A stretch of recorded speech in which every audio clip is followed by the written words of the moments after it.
So hello guys, welcome back to my channel. अगर आप UP police SSC या किसी भी एग्जाम की तैयारी कर रहे हैं तो ये 45 मिनट में उत्तर प्रदेश का संपूर्ण भूगोल आपका पूरा रिवीजन करा देगा। इम्पोर्टेंट फैक्ट्स, मैप और एक्सपेक्टेड क्वेश्चन के साथ वीडियो को अंत तक जरूर देखें। क्या आप भी एसएससी, यूपीएसएससी, यूपी पुलिस या रेलवे एग्जाम्स की तैयारी कर रहे हैं? और क्या यूपी का भूगोल आपको भी रातों को जगा रहा है? तो अब टेंशन लेना छोड़ दीजिए। स्वागत है आपका आपके अपने चैनल जॉब्स बाय संदीप पर। आज मैं आपके लिए लेकर आया हूँ UP geography complete master class, जहाँ हम सब कुछ एकदम बेसिक से कवर करेंगे। नमस्ते सर। सच बताऊं तो यूपी की ज्योग्राफी बहुत बड़ी लगती है, समझ नहीं आता कहाँ से शुरू करें। बिल्कुल, इसलिए हमने इस मास्टर क्लास को 4 सबसे महत्वपूर्ण पिलर्स में बांटा है। हम बात करेंगे यूपी की जनसंख्या, नदियों, जंगलों और वन्य जीवों और यहाँ की मिट्टियों के बारे में। सर एग्जाम्स के हिसाब से ये टॉपिक्स कितने इंपॉर्टेंट हैं? बहुत ज़्यादा। अगर आप प्रीवियस ईयर क्वेश्चंस यानी पीवाईक्यू देखें तो एसएससी, यूपी पुलिस और रेलवे में यहाँ से 3 से 4 सवाल पक्के आते ही आते हैं। यही यूपी ज्योग्राफी का कोर पार्ट है। वाह, तब तो इसे बहुत ध्यान से पढ़ना होगा। बिल्कुल, और दोस्तों रटने की कोई ज़रूरत नहीं है। ये एक रिवीजन नोट है जहां मैंने सारी चीज़ें मैप और फ्लो चार्ट के जरिए कवर की है। तो अगर आपने अभी तक जॉब्स बाय संदीप को सब्सक्राइब नहीं किया है तो जल्दी से कर लीजिए, क्योंकि असली पढ़ाई अब शुरू होने वाली है। चलिए दोस्तों, अब अपनी दूसरी स्लाइड पर आते हैं, जहां हम यूपी के नदी तंत्र यानी रिवर सिस्टम को समझेंगे। यूपी की नदियों को हम मुख्य रूप से 2 भागों में बांटते हैं, हिमालयी नदियां यानी हिमालयन रिवर्स और प्रायद्वीपीय नदियां यानी पेनिनसुलर रिवर्स। सर इन दोनों में सबसे बड़ा अंतर क्या है? एग्जाम में कैसे सवाल आते हैं इस पर? एग्जाम में अक्सर सीजनल और पेरिनियल नदियों का कॉन्सेप्ट स्टेटमेंट्स के रूप में पूछा जाता है।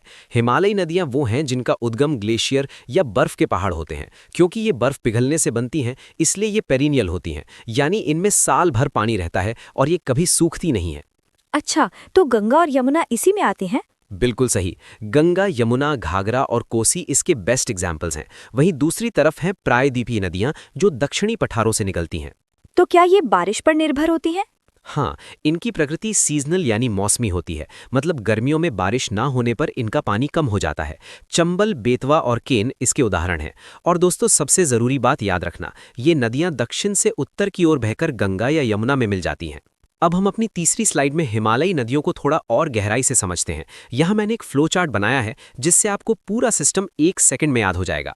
सर ये फ्लो चार्ट तो बहुत आसान लग रहा है, मतलब ग्लेशियर्स पिघलते हैं और उससे लगातार पानी मिलता है। एकदम सही पकड़ा। ग्लेशियर पिघलने से नदियों को लगातार पानी मिलता रहता है। इसी वजह से इनका बहाव सदाबहार होता है और ये गर्मियों में भी कभी नहीं सूखती। इसे स्नो फेड सिस्टम कहते हैं। सर क्या एग्जाम में डायरेक्ट यही सवाल पूछा जाता है? हाँ, एग्जामिनर घुमाकर पूछता है कि हिमालयी नदियां गर्मियों में क्यों नहीं सूखती, और इसका सीधा जवाब है क्योंकि इन्हें बर्फ पिघलने से पानी मिलता है। ये एग्जाम ट्रिक तो बहुत बढ़िया है। और क्या क्या याद रखना है हमें? दोस्तों ध्यान रखिए कि ये नदियां यूपी के उत्तरी भाग से प्रवेश करती हैं। गंगा और यमुना इस सिस्टम की सबसे महत्वपूर्ण नदियां हैं। और एक बहुत ज़रूरी फैक्ट, यूपी में जो खतरनाक बाढ़ आती है उसका मुख्य कारण यही हिमालयी नदियां होती हैं। चलिए दोस्तों, स्लाइड नंबर 4 पर आते हैं। ये स्लाइड आपके एग्जाम के लिए रामबाण है। यहाँ हम बात करेंगे गंगा सिस्टम की। स्क्रीन पर जो मैप दिख रहा है उसे दिमाग में छाप लीजिए। सर इसमें गंगा में बहुत सारी नदियां आकर मिल रही हैं। ये सब सहायक नदियां हैं ना? हाँ, ऊपर से रामगंगा, गोमती, घाघरा, गंडक और कोसी आकर मिलती हैं। नीचे की तरफ से यमुना और सोन नदियां मिलती हैं। यमुना गंगा से प्रयागराज में मिलती है, जिसे त्रिवेणी संगम भी कहते हैं। सर आपने पीवाईक्यू फोकस में लिखा है कि गंगा की सबसे बड़ी सहायक नदी कौन सी है? बिल्कुल, और इसका जवाब है यमुना नदी। दोस्तों कुछ की पॉइंट्स रट लीजिए। गंगा यूपी की सबसे लंबी नदी है, जो 28 जिलों से होकर गुजरती है। और बाढ़ कौन सी नदियां लाती है? पूर्वी यूपी में बाढ़ का मुख्य कारण घाघरा, गंडक और कोसी नदियां हैं। एक और बहुत जरूरी बात, गोमती नदी किसी पहाड़ से नहीं बल्कि मैदानी क्षेत्र फुलहर लेक पीलीभीत से निकलती है। ये सवाल कई बार पूछा जा चुका है। अब हम स्लाइड नंबर 5 पर हैं। दोस्तों जॉब्स बाय संदीप का वादा है कि आपको सॉलिड कंटेंट मिलेगा। तो अब मैं आपको गंगा से जुड़े वो फैक्ट्स बताऊंगा जो सीधे पेपर में छपते हैं। सर मैंने कई एग्जाम्स में देखा है कि नदियों की एंट्री और एग्जिट पूछते हैं। हाँ, और मैंने ये डायरेक्ट पीवाईक्यू बॉक्स में भी डाला है। गंगा नदी यूपी में बिजनौर जिले से प्रवेश करती है और इसका निकास बलिया जिले से होता है। और टोटल कितने जिले कवर करती है? गंगा कुल 28 जिलों को कवर करती है। अब बात करते हैं गंगा के किनारे बसे प्रमुख शहरों की। कानपुर तो सबसे बड़ा शहर है ना सर, जो गंगा किनारे बसा है? एकदम सही कहा। कानपुर गंगा के किनारे बसा सबसे बड़ा शहर है। इसके अलावा वाराणसी गंगा के बाएं तट पर बसा है और प्रयागराज तो आप जानते ही हैं, जहां यमुना के साथ संगम होता है। दोस्तों, बिजनौर से एंट्री और बलिया से एग्जिट, ये मैप बेस्ड क्वेश्चन के लिए एकदम रट लें। अब बढ़ते हैं स्लाइड 6 पर, यमुना सिस्टम। गंगा की बात हो गई, अब यमुना को समझते हैं। सर, यमुना नदी कहाँ से निकलती है और यूपी में कहाँ से आती है? यमुना का उद्गम यमुनोत्री ग्लेशियर से होता है और यूपी में ये सहारनपुर जिले के फैजाबाद गांव से प्रवेश करती है। सर, ये फैक्ट बॉक्स में क्या लिखा है? ये सबसे इम्पोर्टेंट फैक्ट है। यमुना नदी गंगा की सबसे लंबी सहायक नदी है। अच्छा, और इसके किनारे कौन कौन से बड़े शहर हैं?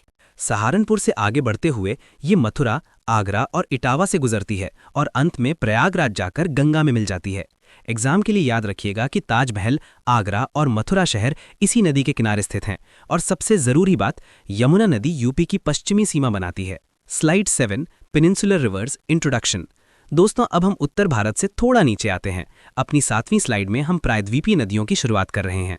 प्रायद्वीपीय नदियाँ मतलब जो पठारों से निकलती हैं? बिल्कुल, ये दक्षिणी पठार से निकलती हैं। इनका फ्लो डायरेक्शन दक्षिण से उत्तर की तरफ है। चंबल, बेतवा और केन इसकी मुख्य नदियां हैं। सर, आपने यहाँ एक बड़ा सा वार्निंग साइन क्यों लगाया है? क्योंकि ये मौसमी नदियां हैं, इनमें पानी बारिश पर निर्भर करता है, इसीलिए गर्मियों में इनका पानी काफी कम हो जाता है। ओहो, तो क्या इसी वजह से बुंदेलखंड में पानी की कमी रहती है? बिल्कुल सही, ये नदियां यूपी के दक्षिणी हिस्से यानी बुंदेलखंड क्षेत्र को प्रभावित करती हैं। और एक और बात जो आपको नोट्स में लिखनी है, ज्यादातर प्रायद्वीपीय नदियां सीधे गंगा में नहीं बल्कि यमुना में जाकर मिलती हैं। अब स्लाइड 8 पर ध्यान दीजिए। हमने पढ़ा कि पठारी नदियां यमुना में मिलती हैं, तो अब हम यमुना की इन्हीं सहायक नदियों की बात करेंगे। सर, चंबल, बेतवा, इन्हें याद करने की कोई ट्रिक है क्या? बिल्कुल है। जॉब्स बाय संदीप पर बिना ट्रिक के पढ़ाई कहाँ होती है। इन नदियों का पश्चिम से पूर्व यानी वेस्ट टू ईस्ट क्रम याद करने की ट्रिक है CSBK। CSBK मतलब चंबल, सिंध, बेतवा और केन। वाह सर, ये तो बहुत आसान हो गया। हाँ, ये चारों नदियां यमुना की मुख्य सहायक हैं। एग्जाम में अक्सर इनका वेस्ट टू ईस्ट सीक्वेंस पूछा जाता है। सर, मैप में चंबल के पास अवनालिका अपर्दन और बेतवा के पास माता टीला डैम लिखा है, ये क्या है? बहुत अच्छा सवाल। चंबल नदी अवनालिका अपर्दन या गली इरोजन के लिए कुख्यात है और बेतवा पर माता टीला बांध बना है। दोस्तों, याद रखिएगा कि ये सभी मालवा और बुंदेलखंड पठार से निकलने वाली मौसमी नदियां हैं। Slide 9, deep dive of Chambal and Betwa. चलिए स्लाइड 9 में चंबल और बेतवा का थोड़ा डीप डाइव एनालिसिस करते हैं। ये दोनों नदियां एग्जामिनर की फेवरेट हैं। सर, सबसे पहले चंबल की बात करते हैं। ये कहाँ से निकलती है?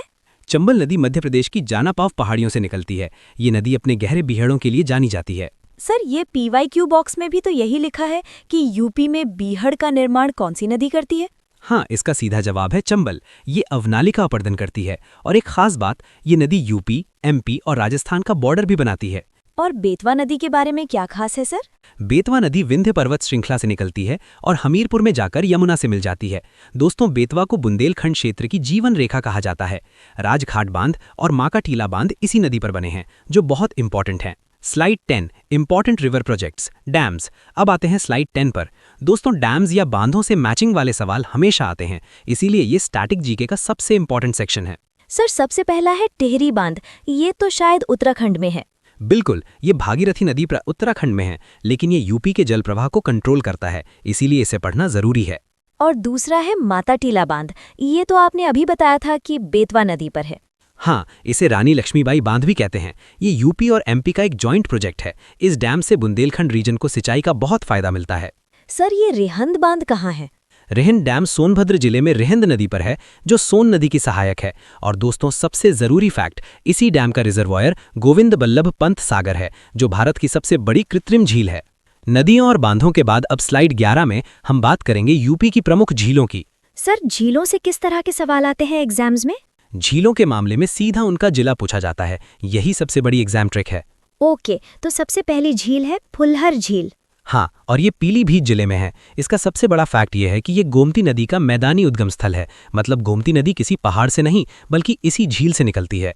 दूसरी है कीठम झील, जो आगरा में है। बिल्कुल, इसे सूर सरोवर के नाम से भी जाना जाता है। और दोस्तों, इसे रामसर साइट का दर्जा प्राप्त है, इसीलिए ये एग्जाम के लिए सुपर इंपॉर्टेंट है। तीसरी है रामगढ़ ताल, जो गोरखपुर में है। ये एक बहुत बड़ा टूरिस्ट और इकोलॉजिकल स्पॉट है।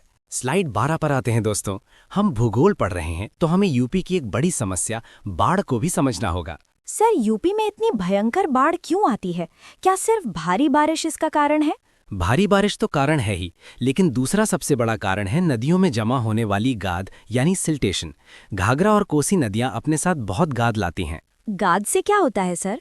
गाद जमने से नदी का तल ऊंचा हो जाता है और पानी बाहर बहने लगता है। इससे पूर्वी यूपी में भयानक बाढ़ आती है। तो इसका सबसे ज्यादा असर पूर्वी यूपी पर ही पड़ता है?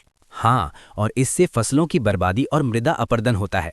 दोस्तों, एग्जाम के लिए याद रखिएगा, कोसी को बिहार का शोक कहा जाता है, लेकिन ये यूपी के सीमावर्ती इलाकों को भी बुरी तरह डुबाती है। स्लाइड 13, सॉइल टाइप्स, प्रोफाइल और इंट्रोडक्शन। बाढ़ से हमारी फसलों और मिट्टी का नुकसान होता है, तो अब स्लाइड 13 में हम यूपी की मिट्टियों का प्रोफाइल समझेंगे। दोस्तों, अगर आपने अभी तक वीडियो लाइक नहीं किया है तो तुरंत करें। सर, ये जो आपने मैप में भाबर और तराई दिखाया है, ये क्या होता है? देखो, जब नदियां पहाड़ से नीचे आती हैं तो वो बड़े बड़े कंकड़ पत्थर लाती हैं। इस पथरीले इलाके को भाबर कहते हैं, जहां नदियां एक तरह से गायब हो जाती हैं। यहाँ खेती बिल्कुल नहीं हो सकती। और तराई क्षेत्र? भाबर के आगे नदियां फिर से जमीन पर आती हैं, जिससे वहां दलदली भूमि बन जाती है, जिसे तराई कहते हैं। ये इलाका गन्ने और धान की खेती के लिए बहुत अच्छा होता है। सर, यूपी में मुख्य रूप से कौन कौन सी मिट्टी पाई जाती है? यूपी में मुख्य रूप से 3 मिट्टियां हैं, जलोढ़, लाल मिट्टी और काली मिट्टी। और दोस्तों, याद रखिए, यूपी के सबसे बड़े हिस्से में जलोढ़ मिट्टी पाई जाती है, जो सबसे ज्यादा उपजाऊ है। चलिए स्लाइड 14 में जलोढ़ मिट्टी यानी एलुवियल सॉइल का पोस्टमार्टम करते हैं। सर, जलोढ़ मिट्टी आखिर कहाँ पाई जाती है और कैसे बनती है? ये विशाल गंगा के मैदानों में पाई जाती है। इसे हिमालयी नदियां अपने साथ बहाकर लाती हैं और मैदानों में जमा कर देती हैं। तो मतलब ये बहुत ज्यादा उपजाऊ होती होगी? बिल्कुल, ये सबसे उपजाऊ मिट्टी है। गेहूं, धान और गन्ना जैसी प्रमुख फसलें इसी में उगाई जाती हैं। सर, ये PYQ फोकस बॉक्स में क्या लिखा है? ये एक सीधा एग्जाम क्वेश्चन है। यूपी के सबसे बड़े भूभाग पर कौन सी मिट्टी पाई जाती है? और इसका आंसर है जलोढ़ मिट्टी। दोस्तों, नोट्स में लिख लीजिए कि ये कृषि के लिए सबसे बेहतरीन मानी जाती है और इसमें पोटाश और चूना भरपूर मात्रा में होता है। अब आते हैं स्लाइड 15 पर, जहां हम जलोढ़ मिट्टी के 2 प्रकार बांगर और खादर के बीच का अंतर समझेंगे। दोस्तों, ये टॉपिक हर बार एग्जाम में आता है। सर, दोनों ही जलोढ़ हैं, तो फर्क क्या है? बांगर पुरानी जलोढ़ मिट्टी है जो ऊंचे स्थानों पर पाई जाती है, जहां नदी की बाढ़ का पानी नहीं पहुंच पाता। ये कम उपजाऊ होती है और इसमें कंकड़ पाए जाते हैं। तो फिर खादर नई मिट्टी होगी? एकदम सही, खादर नवीन जलोढ़ मिट्टी है।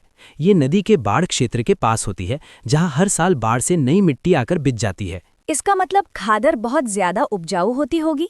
बिल्कुल, खादर इतनी उपजाऊ होती है कि इसमें खाद की ज्यादा जरूरत नहीं पड़ती। दोस्तों, PYQ याद रखिए, नई जलोढ़ मिट्टी को खादर कहते हैं। इसे एकदम रट लीजिए। स्लाइड 16, पठारी मिट्टियां, लाल मिट्टी। स्लाइड 16 में हम पठारी मिट्टियों की बात करेंगे, जिसमें सबसे पहले है लाल मिट्टी। सर, यूपी में लाल मिट्टी कहाँ पाई जाती है और ये लाल क्यों होती है?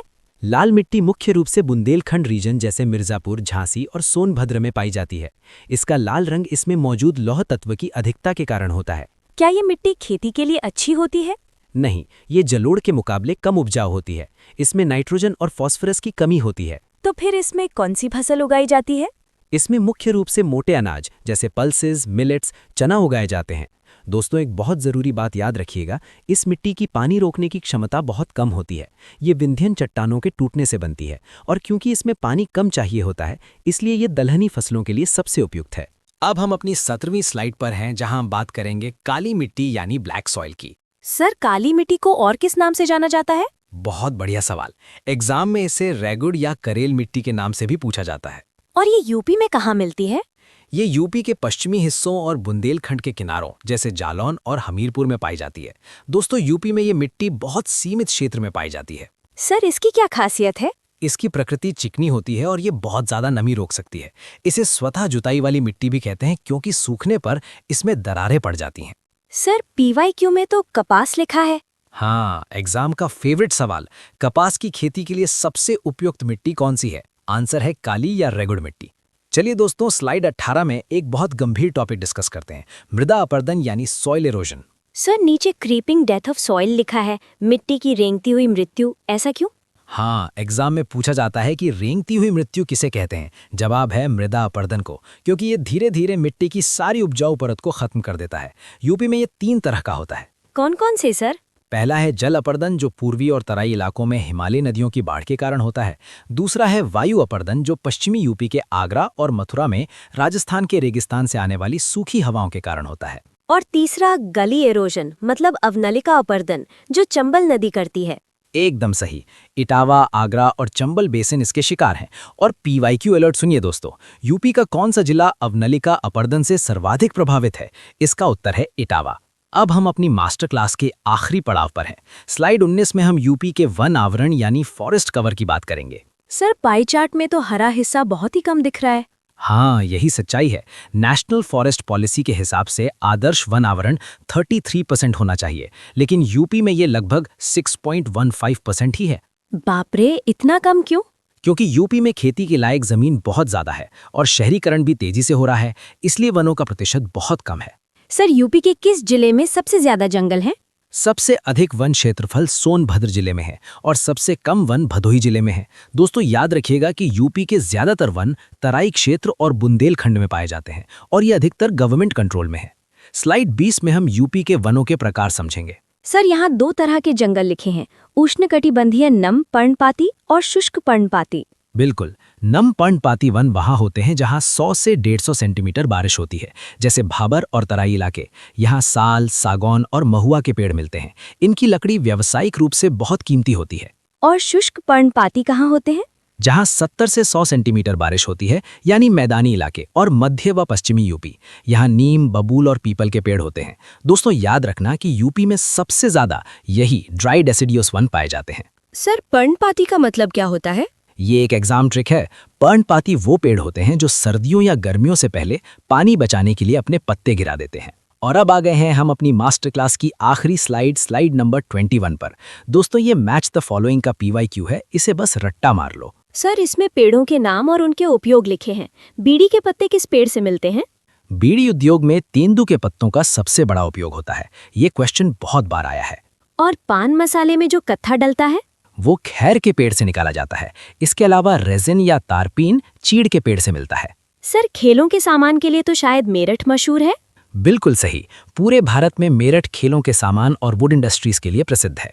तो दोस्तों ये थी यूपी ज्योग्राफी की हमारी पूरी मास्टर क्लास। एक भी पॉइंट ऐसा नहीं है जो हमने छोड़ा हो। अगर आपको ये वीडियो अच्छी लगी हो और सारे कॉन्सेप्ट क्लियर हो गए हों तो तुरंत जॉब्स बाय संदीप को सब्सक्राइब करें, वीडियो लाइक करें और अपने दोस्तों के साथ शेयर करें। मिलते हैं अगली क्लास में। नमस्ते बच्चों, आज की क्लास में हम शुरू करने जा रहे हैं उत्तर प्रदेश का भूगोल एक परिचय। जैसा कि आप जानते हैं, उत्तर प्रदेश हमारे भारत का हृदय है, क्योंकि यह भारत का सबसे अधिक जनसंख्या वाला राज्य है। आपके आने वाले एग्जाम्स जैसे यूपी पुलिस, SSC और रेलवे के लिए ये बहुत ही महत्वपूर्ण टॉपिक है। इन एग्जाम्स में यूपी स्पेशल GK से सीधे प्रश्न पूछे जाते हैं। हमारा आज का लक्ष्य क्या है? हमारा लक्ष्य है मैप और नोट्स के माध्यम से पूरी यूपी जियोग्राफी को कवर करना। यहाँ एक एग्जाम ट्रिक हमेशा याद रखिए, भूगोल को हमें रटना बिल्कुल नहीं है, बल्कि मैप में लोकेशन देखकर इसे समझना है। ये सेक्शन आपके एग्जाम का गेम चेंजर साबित हो सकता है। आज के इन नोट्स को पढ़कर आपके 3 से 4 मार्क्स एकदम पक्के हो जाएंगे, क्योंकि इसमें दिए गए सभी फैक्ट्स पिछले वर्षों के प्रश्न पत्रों यानी PYQs पर आधारित हैं। तो चलिए बिना किसी देरी के अपनी क्लास की शुरुआत करते हैं। आइए बच्चों, अब बात करते हैं कि यूपी जियोग्राफी का आपके एग्जाम्स में क्या वेटेज है और ये किन परीक्षाओं के लिए सबसे ज्यादा महत्वपूर्ण है। स्क्रीन पर देखिए, ये मुख्य रूप से यूपी पुलिस कांस्टेबल और SI, RO ARO, UP PSC और इसके साथ ही SSC और रेलवे एग्जाम्स के लिए बहुत जरूरी है। इन परीक्षाओं में इस टॉपिक से डायरेक्ट क्वेश्चंस यानी सीधे सवालों की भरमार होती है। खासकर नदियां, सीमाएं और कृषि से जुड़े सवाल बार बार पूछे जाते हैं। अगर हम की पॉइंट्स की बात करें तो आपको पता होना चाहिए कि स्टेट लेवल एग्जाम्स में भूगोल से लगभग 10 से 15% प्रश्न आते हैं। इसलिए आपकी तैयारी का पूरा आधार मैप बेस्ड लोकेशंस होना चाहिए। जब आप मैप के जरिए जगहों को दिमाग में बिठा लेंगे तो एग्जाम में कोई भी सवाल गलत नहीं होगा। इसे अच्छी तरह से अपनी कॉपी में नोट कर लीजिए। अब हम आते हैं उत्तर प्रदेश की भौगोलिक स्थिति और क्षेत्रफल पर।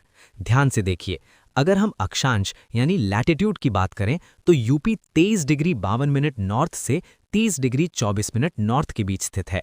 वहीं देशांतर यानी लॉन्गिट्यूड में ये 77 डिग्री 3 मिनट ईस्ट से 84 डिग्री 39 मिनट ईस्ट तक फैला है। अब बात करते हैं इसके क्षेत्रफल की। उत्तर प्रदेश का कुल क्षेत्रफल 2,40,928 वर्ग किलोमीटर है। क्षेत्रफल की दृष्टि से भारत में इसका रैंक चौथा है। इससे पहले राजस्थान, मध्य प्रदेश और महाराष्ट्र आते हैं। यहाँ आपको एक PYQ फोकस पॉइंट पर विशेष ध्यान देना है। एग्जाम्स में कई बार पूछा गया है कि यूपी का क्षेत्रफल पूरे भारत के क्षेत्रफल का कितना प्रतिशत है। इसका सही जवाब है 7.33%। इसे अपनी नोटबुक में अच्छे से हाईलाइट कर लीजिए बच्चों, ये बहुत महत्वपूर्ण है। इस स्लाइड में हम समझेंगे यूपी के विस्तार और इसके चरम या सीमांत बिंदुओं को, जिन्हें हम एक्सट्रीम पॉइंट्स कहते हैं। अगर हम मैप पर देखें तो उत्तर में सबसे ऊपर है सहारनपुर और दक्षिण में सबसे नीचे है सोनभद्र। इसी तरह पूर्व में सबसे आखिरी जिला है बलिया और पश्चिम में है शामली। पूर्व से पश्चिम तक यूपी की कुल लंबाई 650 किलोमीटर है, जबकि उत्तर से दक्षिण तक इसकी चौड़ाई 240 किलोमीटर है। इसे आसानी से याद रखने के लिए मैंने आपके लिए एक एग्जाम ट्रिक बनाई है, SSBS यानी सहारनपुर, सोनभद्र, बलिया और शामली। यहाँ एक बहुत ही महत्वपूर्ण बात और याद रखनी है। सोनभद्र पूरे भारत का एकमात्र ऐसा जिला है जो 4 राज्यों की सीमाओं को स्पर्श करता है ना? कितनी रोचक जानकारी, इसे बिल्कुल मत भूलिएगा। चलिए आगे बढ़ते हैं और देखते हैं उत्तर प्रदेश की सीमाएं और इसके पड़ोसी राज्य। हमारा उत्तर प्रदेश अपनी सीमाएं कई राज्यों के साथ साझा करता है। मैप के अनुसार देखिए, उत्तराखंड, बिहार, झारखंड, हरियाणा, राजस्थान, मध्य प्रदेश और छत्तीसगढ़। इसके अलावा ये एक केंद्र शासित प्रदेश जो कि दिल्ली है और एक अंतर्राष्ट्रीय सीमा यानी नेपाल के साथ भी जुड़ा है। इसे याद रखने की ट्रिक बहुत ही आसान है। कुल सीमा बराबर 8 राज्य प्लस 1 केंद्र शासित प्रदेश प्लस 1 देश। यहाँ कुछ की पॉइंट्स हैं जो एग्जाम में सीधे पूछे जाते हैं। अगर पूछा जाए कि यूपी की सबसे लंबी सीमा किस राज्य के साथ है तो जवाब होगा मध्य प्रदेश, और सबसे छोटी सीमा वो हिमाचल प्रदेश के साथ लगती है। इन सभी पॉइंट्स को अपने दिमाग में अच्छे से सेट कर लीजिए बच्चों।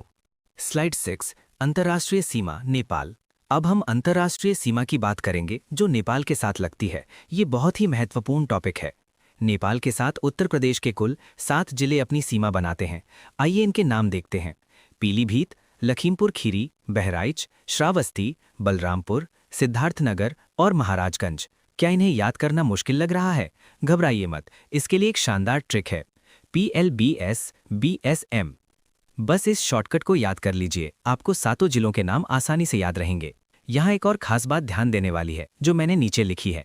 लखीमपुर खीरी उत्तर प्रदेश का क्षेत्रफल के हिसाब से सबसे बड़ा जिला है। एग्जाम में अक्सर सबसे बड़ा जिला पूछ लिया जाता है, और चूंकि ये नेपाल बॉर्डर पर भी है इसलिए इसकी अहमियत और भी बढ़ जाती है। स्लाइड 7, राज्य सीमाओं के महत्वपूर्ण तथ्य। बच्चों, इस स्लाइड में हम राज्य सीमाओं से जुड़े कुछ बहुत ही महत्वपूर्ण तथ्यों को गहराई से जानेंगे।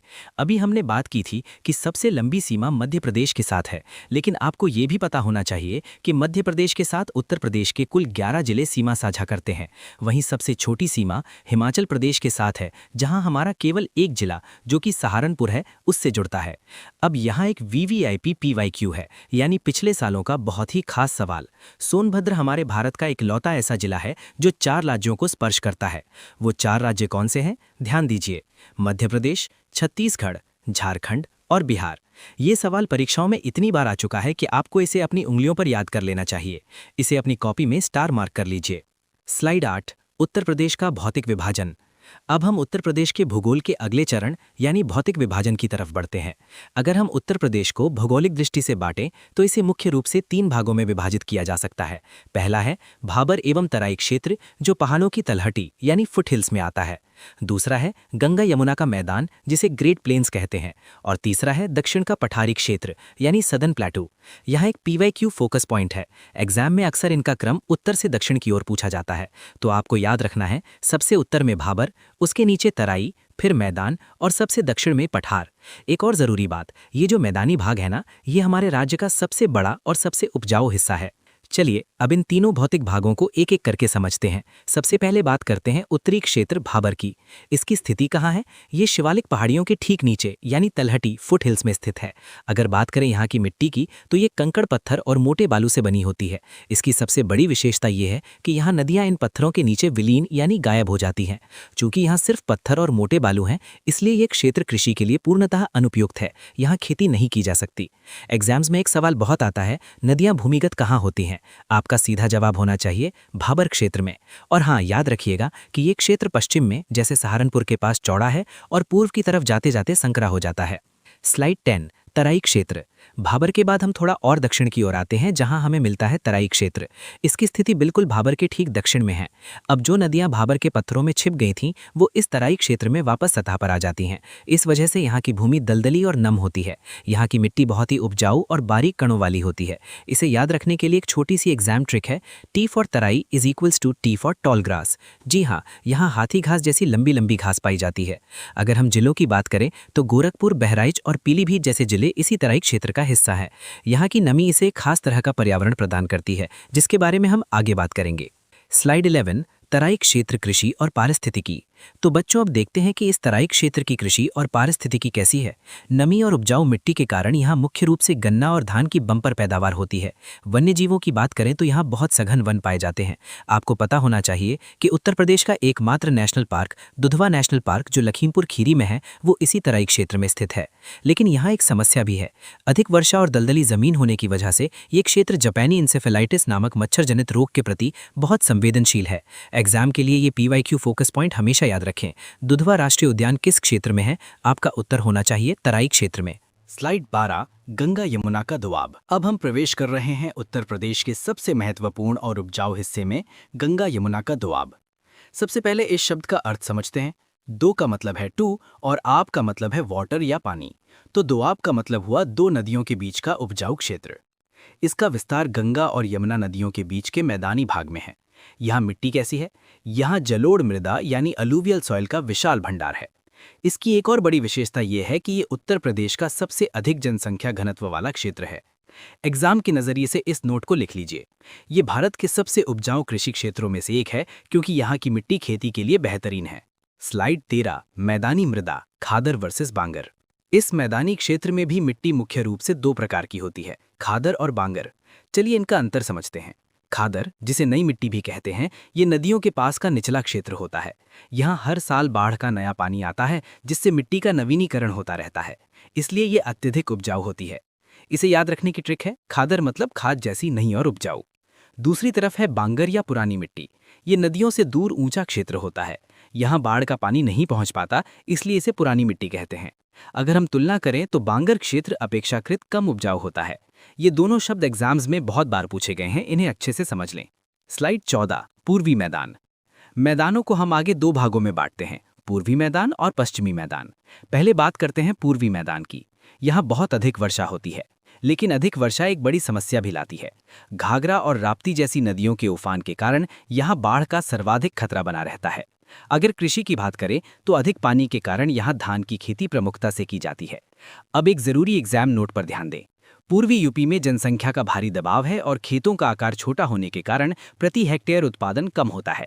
इस क्षेत्र के विस्तार की बात करें तो बिहार बॉर्डर से लगे जिले जैसे बलिया, देवरिया और गाजीपुर पूर्वी मैदान में ही आते हैं।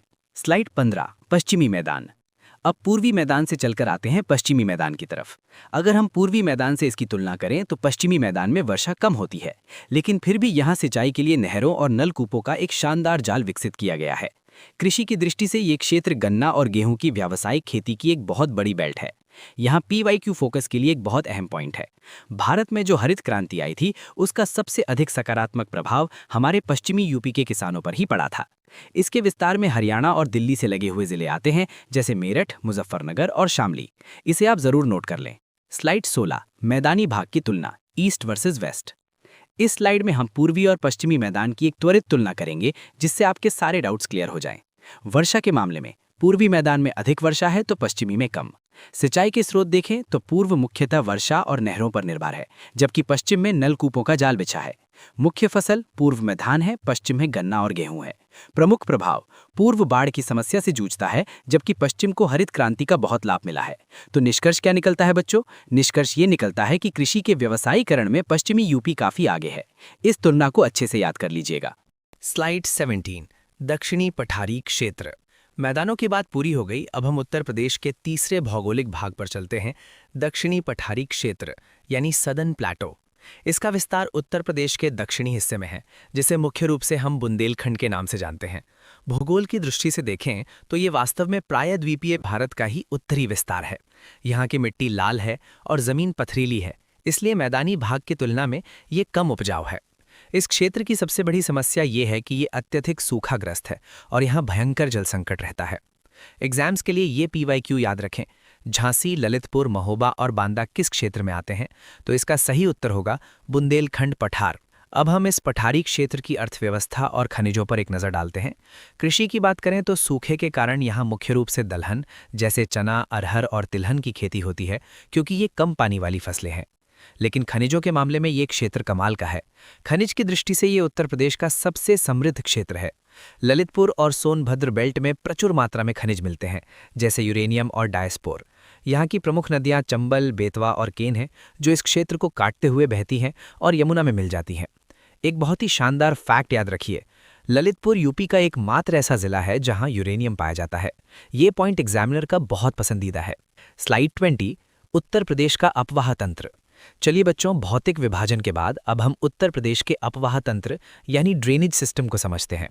नदियों के उद्गम के आधार पर हम इन्हें 3 भागों में बांटते हैं। पहला, हिमालयी नदियां जो ग्लेशियर से निकलती हैं, ये सदाबहार होती हैं, जैसे गंगा, यमुना और रामगंगा। दूसरा, मैदानी नदियां जो झीलों या दलदलों से निकलती हैं, जैसे गोमती, सई और वरुणा। तीसरा, पठारी नदियां जो प्रायद्वीपीय पठार से निकलती हैं और वर्षा पर आधारित होती हैं, जैसे चंबल, बेतवा और सोन। की पॉइंट्स में हमेशा याद रखिएगा कि हिमालयी नदियां सबसे लंबी और इनमें जल भरपूर होता है। इस वर्गीकरण को अपनी कॉपी में चार्ट की तरह बना ले। स्लाइड 21, गंगा नदी यूपी की जीवन रेखा। नदियों की बात हो और गंगा की बात ना हो, ऐसा तो हो ही नहीं सकता। गंगा नदी यूपी की जीवन रेखा। आइए इसे मैप पर समझते हैं। गंगा नदी उत्तर प्रदेश में बिजनौर से एंट्री करती है और बलिया से एग्जिट करती है। इसका उद्गम उत्तराखंड के गंगोत्री ग्लेशियर से होता है। अगर हम इसके विस्तार को देखें तो ये यूपी के लगभग 28 जिलों से होकर बहती है और राज्य को 2 भागों में बांटती है। इसे याद रखने के लिए एक मज़ेदार एग्जाम ट्रिक है। गंगा की एंट्री और एग्जिट याद रखें। प्रवेश B से बिजनौर और निकास B से बलिया। है ना आसान ट्रिक? इसे आप परीक्षा में कभी नहीं भूलेंगे। स्लाइड 21, गंगा के किनारे बसे प्रमुख शहर। आज की क्लास की ये हमारी आखिरी स्लाइड है। इसमें हम देखेंगे गंगा के किनारे बसे कुछ प्रमुख शहरों को। मैप पर ध्यान दें। सबसे पहले कानपुर, ये सबसे बड़ा औद्योगिक शहर है और साथ ही सबसे प्रदूषित हिस्सा भी है। फिर आता है प्रयागराज, जिसे संगम नगरी कहते हैं, जहां कुंभ मेला लगता है। इसके बाद वाराणसी, जो हमारी सांस्कृतिक राजधानी है, और अंत में गाजीपुर, जो अफीम फैक्ट्री के लिए जाना जाता है। जाते जाते इस PYQ फोकस को दिमाग में बैठा लीजिए। गंगा यूपी की सबसे लंबी और सबसे महत्वपूर्ण नदी है।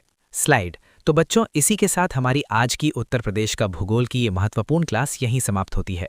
मुझे पूरी उम्मीद है कि मैप और ट्रिक्स के जरिए जो भी हमने आज पढ़ा वो आपको अच्छे से समझ आ गया होगा और आपके नोट्स भी तैयार हो गए होंगे। अगर आपको आज की ये क्लास पसंद आई और इससे आपकी परीक्षा की तैयारी में मदद मिली है तो इस वीडियो को एक लाइक ज़रूर करें। अपने उन सभी दोस्तों के साथ भी इसे शेयर करें जो यूपी पुलिस, RO, या किसी भी अन्य सरकारी परीक्षा की तैयारी कर रहे हैं। ऐसी ही बेहतरीन क्लासेस और परीक्षा की सटीक तैयारी के लिए आपके अपने चैनल जॉब्स बाय संदीप को अभी सब्सक्राइब करें। बेल आइकन दबाना बिल्कुल ना भूलें ताकि जब भी कोई नई क्लास आए तो आपको तुरंत नोटिफिकेशन मिल जाए। मिलते हैं आपसे अगली वीडियो में एक नए और महत्वपूर्ण टॉपिक के साथ। तब तक के लिए इन नोट्स को रिवाइज करते रहिए, अपना ध्यान रखिए और अपनी तैयारी पूरी मेहनत से करते रहिए। धन्यवाद। क्या आप भी उत्तर प्रदेश की भूगोल और अर्थव्यवस्था के भारी भरकम सिलेबस को देखकर घबरा जाते हैं? क्या आपको भी लगता है कि एग्जाम में पूछे जाने वाले ट्रिकी सवालों को कैसे याद रखा जाए? अगर हाँ, तो आज का ये वीडियो आपकी सारी टेंशन खत्म करने वाला है। बिल्कुल दोस्तों, आज हम यूपी के भूगोल को रटेंगे नहीं बल्कि विजुअलाइज करेंगे। तो बिना किसी देरी के चलिए शुरू करते हैं। स्लाइड 1, उत्तर प्रदेश, रणनीतिक भूगोल और अर्थव्यवस्था। हेलो दोस्तों, स्वागत है आपका आपके अपने चैनल जॉब्स बाय संदीप पर। आज हम लेकर आए हैं यूपी की रणनीतिक भूगोल और अर्थव्यवस्था की एक मास्टर गाइड। ये यूपी के किसी भी एग्जाम का सबसे स्कोरिंग पार्ट होता है। हमारी ये मास्टर गाइड सीधे तौर पर डायरेक्ट फैक्ट्स और पिछले सालों के प्रश्न पत्रों यानी PYQs पर आधारित है। सर, स्टूडेंट्स को इस सिलेबस में क्या क्या कवर करना चाहिए? क्या कोई चेकलिस्ट है हमारे पास? बिल्कुल, हमारी सिलेबस चेकलिस्ट में 4 मुख्य पिलर्स हैं। पहला कृषि यानी एग्रीकल्चर, दूसरा खनिज यानी मिनरल्स, तीसरा उद्योग यानी इंडस्ट्री और चौथा है पर्यटन यानी टूरिज्म। सर, कोई एग्जाम ट्रिक जो हमारे जॉब्स बाय संदीप के व्यूअर्स के काम आए? सबसे बड़ी एग्जाम ट्रिक यही है कि यूपी ज्योग्राफी के प्रश्न मुख्य रूप से मैप्स और जिलों की लोकेशन पर आधारित होते हैं। स्थानों को रटने के बजाय विजुअलाइज करें। और हाँ, ये हमारा फाइनल रिवीजन मॉड्यूल है जो SSC, रेलवे और यूपी पुलिस के लिए अत्यंत महत्वपूर्ण है। इसके सभी तथ्य एकदम नवीनतम परीक्षा पैटर्न पर आधारित है। इसलिए चैनल को अभी सब्सक्राइब कर लें ताकि ऐसी ही मास्टर क्लासेस आपको मिलती रहें। स्लाइड 2, कृषि यूपी की अर्थव्यवस्था की रीढ़। सर, यूपी की इकोनॉमी की बात करें तो सबसे पहले दिमाग में खेती ही आती है, ऐसा क्यों? बहुत सही सवाल। कृषि यूपी की अर्थव्यवस्था की रीढ़ है और यहाँ का मुख्य व्यवसाय यानी मेन ऑक्यूपेशन है। ये एक बहुत ही नाजुक तराजू की तरह है जिसमें एक तरफ राज्य की विशाल ग्रामीण जनसंख्या है और दूसरी तरफ राज्य की पूरी अर्थव्यवस्था, और ये सब मुख्य रूप से मानसून पर निर्भर करता है। तो क्या एग्जाम्स में सीधे तथ्य से सवाल आते हैं? बिल्कुल, हमारा PYQ फोकस यही बताता है कि यूपी भारत में कुल खाद्यान्न उत्पादन में प्रथम स्थान पर है। ये सवाल कई बार पूछा गया है। मतलब खेती से ही राज्य की तरक्की तय होती है? एकदम सही। इसके 3 की पॉइंट्स हमेशा याद रखें। पहला, राज्य की अधिकांश कार्यशील जनसंख्या कृषि में ही संलग्न है।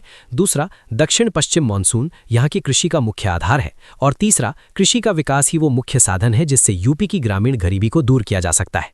स्लाइड 3, फसल ऋतुएं cropping seasons matrix. Sir, students अक्सर खरीफ, राबी और जायद फसलों में कंफ्यूज हो जाते हैं। क्या इसे याद रखने का कोई आसान तरीका है? बिल्कुल, इस स्लाइड में हमने एक फसल ऋतुएं मैट्रिक्स बनाया है जो सब आसान कर देगा। सबसे पहले आती है खरीफ फसल। इसकी बुआई जून जुलाई में मानसून आने पर होती है और कटाई अक्टूबर नवंबर में। इसमें चावल, मक्का, ज्वार, बाजरा जैसी फसलें आती हैं। और सर्दियों वाली फसलें? वो रबी फसलें होती हैं। इनकी बुआई नवंबर अक्टूबर की सर्दी में होती है और कटाई मार्च अप्रैल में। गेहूं, चना, मटर और सरसों इसकी मुख्य फसलें हैं। तीसरी है जायद, जो मार्च अप्रैल में बोकर जून में काट ली जाती है, जैसे खीरा, ककड़ी, तरबूज। एग्जाम के लिए सबसे जरूरी पॉइंट्स क्या है इसमें? 3 बातें रट लीजिए। खरीफ फसलें पूरी तरह मानसून पर निर्भर हैं, रबी फसलों को सिंचाई की बहुत अधिक आवश्यकता होती है और जायद फसलें कम समय में तैयार होने वाली नकद फसलें हैं। स्लाइड 4, प्रमुख फसलें, गेहूं और चावल का वितरण। सर, मैप देखकर लग रहा है कि यूपी में गेहूं और चावल अलग अलग हिस्सों में बटे हैं। ऐसा क्यों? यही तो भूगोल का कमाल है। मैप पर देखिए, चावल मुख्य रूप से पूर्वी यूपी में होता है। ये खरीफ की फसल है और इसे 100 सेंटीमीटर से ज्यादा वर्षा चाहिए। तराई क्षेत्र और पूर्वी यूपी में यह सर्वाधिक होता है। वहीं गेहूं पश्चिमी यूपी की रबी फसल है। इसे 50 से 75 सेंटीमीटर वर्षा चाहिए, लेकिन वहां सिंचाई सुविधाओं के कारण इसका सर्वाधिक उत्पादन होता है। तो यहाँ पर एग्जामिनर कैसे फंसाता है? एग्जाम ट्रिक यहाँ छुपी है।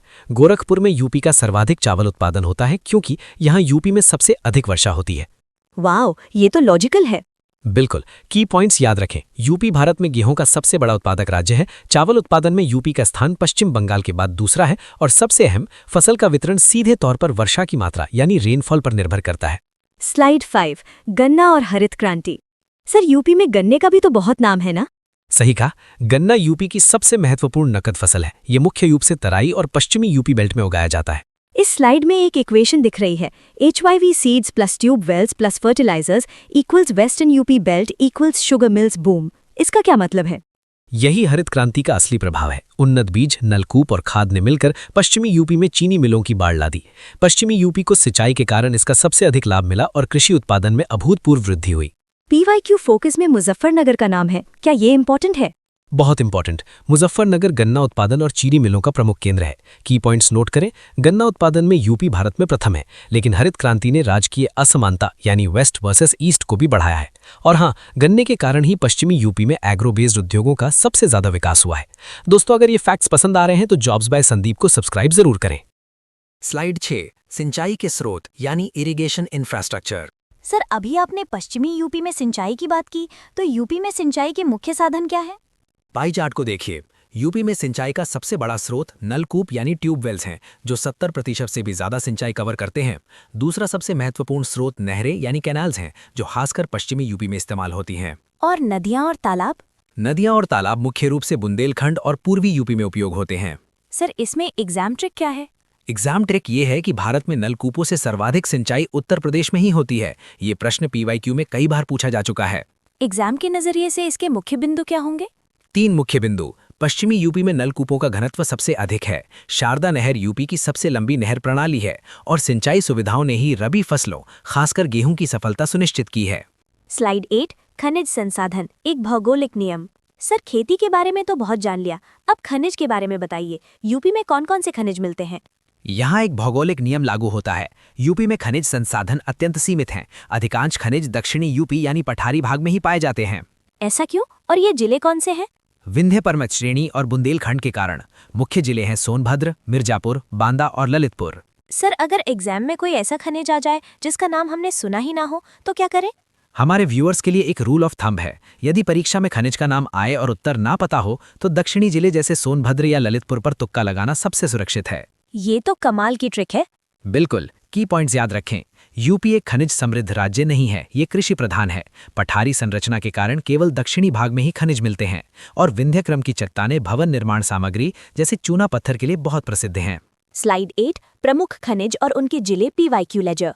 सर पिछले साल के पेपर देखें तो हमेशा मैचिंग वाले सवाल आते हैं खनिजों पर, क्या उनकी कोई लिस्ट है? बिल्कुल, ये रहा हमारा PYQ लेजर, इसे रट लेना है। कोयला मिलता है सिंगरौली सोनभद्र में, चूना पत्थर मिर्जापुर और सोनभद्र में, सिलिका सैंड प्रयागराज के शंकरगढ़ में। और वो कौन सा खनिज है जो सिर्फ एक ही जगह मिलता है? वो है यूरेनियम, जो केवल ललितपुर में पाया जाता है। ये UPPSC और SSC का सबसे पसंदीदा प्रश्न है। इसके अलावा बॉक्साइट बांदा और वाराणसी में मिलता है। सर इसकी की पॉइंट्स क्या क्या है? याद रखिए, सोनभद्र को यूपी की ऊर्जा राजधानी यानी एनर्जी कैपिटल कहा जाता है। सिलिका सैंड का उपयोग कांच उद्योग में होता है और ये खनिज सीधे तौर पर स्थानीय उद्योगों को कच्चा माल देते हैं। स्लाइड 10 ऊर्जा संसाधन anatomy of UP energy. Sir UP में बिजली या ऊर्जा का मेन सोर्स क्या है? यूपी में ऊर्जा का सबसे बड़ा स्रोत तापीय ऊर्जा यानी थर्मल एनर्जी है, जो कोयले पर आधारित है। इसके प्रमुख केंद्र ओबरा और अनपरा हैं, जो सोनभद्र में हैं। तापीय और जल विद्युत में क्या अंतर होता है? तापीय ऊर्जा कोयला जलाकर बनती है, जबकि जल विद्युत यानी हाइडल नदियों पर बांध बनाकर पानी के प्रवाह से टरबाइन घुमाकर बनती है, जैसे रेहंद परियोजना। क्या सौर ऊर्जा का भी स्कोप है यूपी में? बिल्कुल, सौर ऊर्जा आधुनिक विकल्प है और बुंदेलखंड में इसकी अपार संभावनाएं हैं। परीक्षा के लिए क्या याद रखें? की पॉइंट्स ये हैं कि राज्य मुख्य रूप से तापीय ऊर्जा पर निर्भर है। रेहंद बांध सोनभद्र में स्थित है और नवीकरणीय ऊर्जा पर सरकार का फोकस लगातार बढ़ रहा है। स्लाइड 10 औद्योगिक ढांचा इंडस्ट्रियल आर्किटेक्चर। सर यूपी में किस तरह की इंडस्ट्रीज ज्यादा है, बड़ी फैक्ट्रीज या छोटे उद्योग? कृषि यूपी की ताकत है, इसलिए यहाँ के उद्योग भी इसी पर निर्भर हैं। इसे हम कृषि आधारित उद्योग कहते हैं। इसका सबसे बड़ा उदाहरण है चीनी उद्योग, जो पश्चिमी यूपी में है, और सूती वस्त्र उद्योग। और रोजगार के लिए कौन सा सेक्टर सबसे अच्छा है? रोजगार सृजन के लिए लघु एवं कुटीर उद्योग सबसे महत्वपूर्ण हैं। सर एग्जाम ट्रिक क्या है इस टॉपिक से? एग्जाम ट्रिक ये है कि हथकरघा क्षेत्र यूपी में सर्वाधिक रोजगार देता है कृषि के बाद। इसे एग्जाम में गलत नहीं करना है। और इसके की पॉइंट्स? याद रखिए, यूपी का औद्योगिक ढांचा भारी उद्योगों के बजाय छोटे और कृषि उद्योगों पर टिका है। चीनी मिलें गन्ना उत्पादक क्षेत्रों यानी पश्चिमी यूपी में केंद्रित हैं और MSME सेक्टर यूपी की अर्थव्यवस्था की असली रीढ़ है। स्लाइड 11 प्रमुख उद्योग और औद्योगिक नगर। सर एग्जाम में अक्सर शहरों और उनके उद्योगों को मिलाने वाले सवाल आते हैं, वो कैसे याद करें?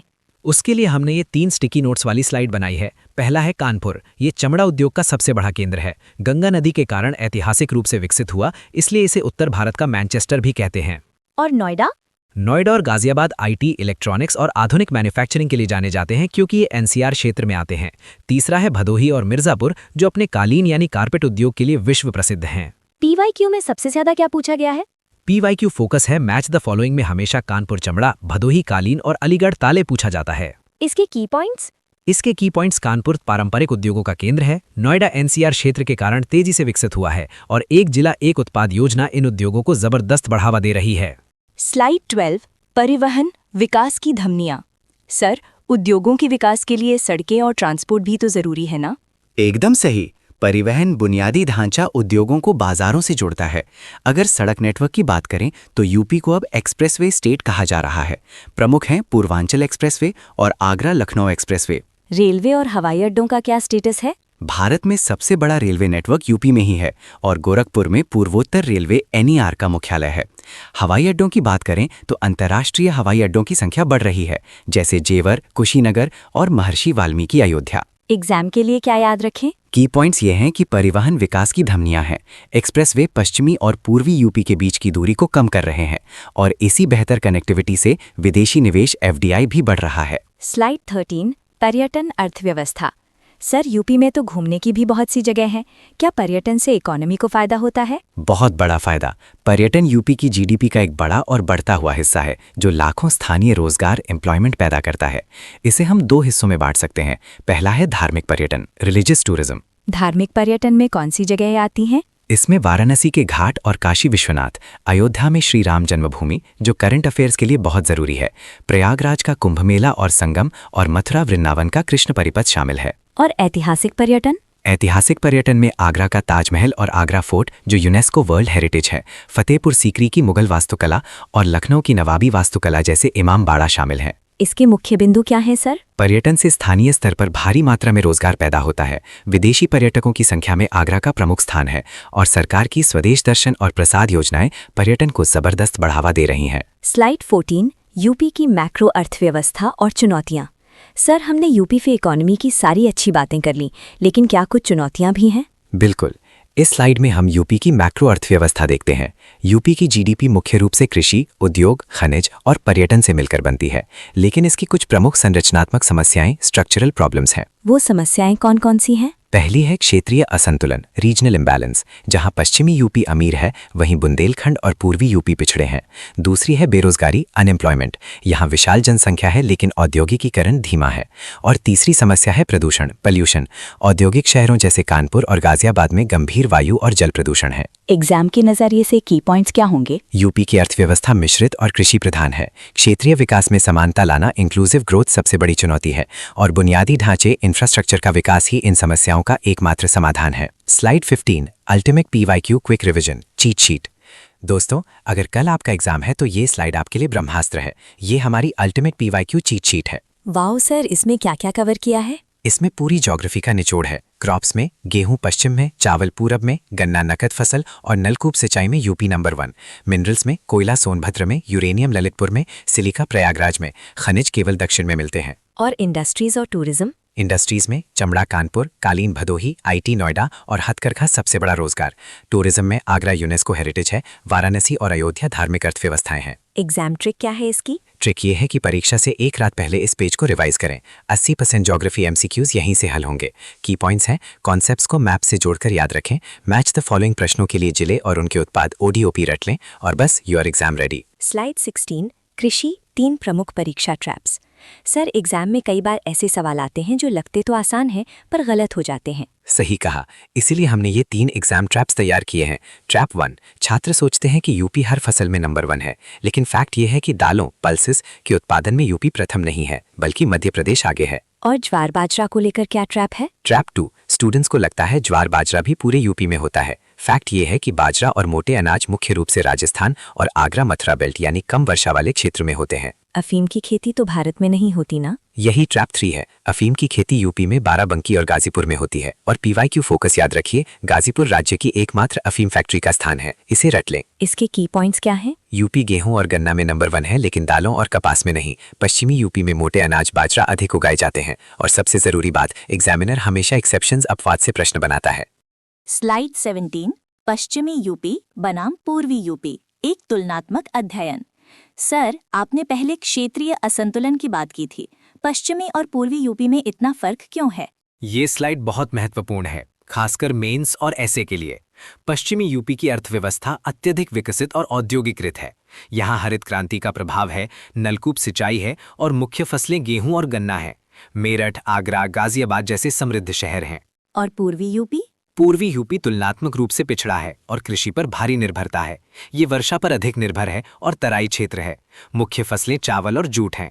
यहाँ के प्रमुख शहर गोरखपुर, वाराणसी, प्रयागराज हैं। मैक्रो ट्रेंड क्या कहता है? मैक्रो ट्रेंड ये है कि जनसांख्यिकीय दबाव, पॉपुलेशन प्रेशर पूर्वी यूपी में अधिक है, जबकि आर्थिक संसाधन पश्चिमी यूपी में केंद्रित हैं। इसके की पॉइंट्स क्या होंगे? ये क्षेत्रीय असंतुलन यूपी की मुख्य समस्या है। पूर्वांचल एक्सप्रेसवे इस दूरी को पाटने का प्रयास है। स्लाइड 18, प्रमुख नदियां और किनारे बसे नगर, पीवाईक्यू मैप। नदियों के किनारे बसे शहरों से भी बहुत सवाल आते हैं, इसे कैसे याद रखें सर? इसके लिए ये पीवाईक्यू मैप देखना होगा। गंगा नदी के किनारे कानपुर, प्रयागराज, वाराणसी और गाजीपुर बसे हैं। यमुना के किनारे आगरा, मथुरा और इटावा हैं। और गोमती के किनारे लखनऊ, जौनपुर और सुल्तानपुर हैं। सर, गोमती नदी में ऐसा क्या खास है? यही तो हमारी एग्जाम ट्रिक है। गोमती नदी गंगा की एकमात्र प्रमुख सहायक नदी है, जिसका उद्गम मैदानी क्षेत्र से होता है, पहाड़ों से नहीं। ये पीलीभीत की फुलहर झील से निकलती है। इसके की पॉइंट्स परीक्षा में कैसे मदद करेंगे? याद रखें, लखनऊ और जौनपुर गोमती नदी के तट पर स्थित है। ये बार बार पूछा गया पीवाईक्यू है। प्रयागराज में गंगा और यमुना का संगम होता है और कानपुर गंगा नदी के किनारे बसा सबसे बड़ा शहर है। स्लाइड 19, खनिज, सोनभद्र और ललितपुर का डिकोडिंग। सर, आपने बताया था कि खनिज केवल दक्षिण में मिलते हैं, इसमें सोनभद्र और ललितपुर इतने खास क्यों हैं? इन दोनों जिलों को डिकोड करना बहुत जरूरी है। सोनभद्र का उपनाम है यूपी की ऊर्जा राजधानी, एनर्जी कैपिटल।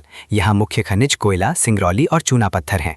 इसकी सबसे बड़ी विशेषता ये है कि ये 4 राज्यों एमपी, बिहार, झारखंड, छत्तीसगढ़ की सीमा को छूने वाला एकमात्र जिला है। और ललितपुर?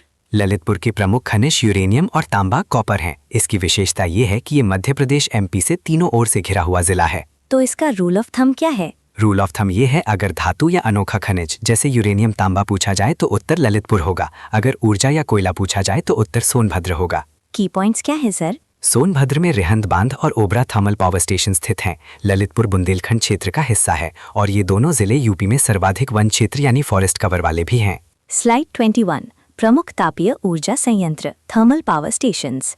सर, ऊर्जा की बात हुई तो पावर स्टेशंस को याद रखने में बहुत दिक्कत होती है, इसीलिए हमने ये मेमोराइजेशन टेबल बनाई है, बस इसे मैच करना याद रखें। ओबरा संयंत्र है सोनभद्र में जो रूसी सहायता से बना, अनपरा भी सोनभद्र में है, हरदुआगंज संयंत्र अलीगढ़ में है जो सबसे पुराना है, पनकी संयंत्र कानपुर में है।